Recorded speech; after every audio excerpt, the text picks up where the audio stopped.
خۆشەویستان سەلام عەلەیکوم بە کورتی لۆتان باز دەکەم چارەسەری قەڵەوی چار هەنگاوە. هەنگاوی یەکەم نەمەتی حیاتت بگۆڕە، واتە کاربۆهیدراتی مەخۆ کە گەنم، شەکر، بنج، میوە، پەتاتە، گولە بە ڕۆژە لێی دوورکەوە.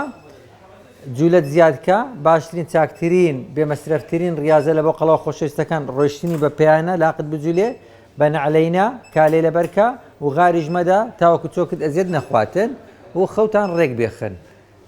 ئەگەر نەتوانین نەمەتی حیاتت ڕێک بێخی، دەتانی سوود ببینی لە شتی کوردەواری کە زەردەچوو، دارچین، زەنجەبیل ئەوان ئیسفادەی لێ دەکەی. خەتۆی سێمینیان کەوە کەپسولە شینەکە و دەرمانی طبیە دەرزیە. ئەو سێ طریقەیە نەجاحەتت نەهینە ئەو جەدەیە مێهرەبانی خەتۆی چارەمە.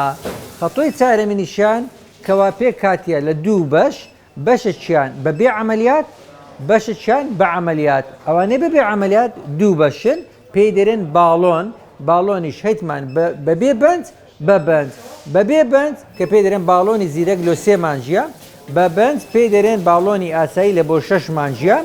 ئەوە بە بێ عەمەلیاتە. بە عەمەلیاتیش بڕینی گەدەی لە مێهرەبانی بەردەوامین لە بۆ لەناوبردننی قەڵەوی بمێنن بە سەلامەت.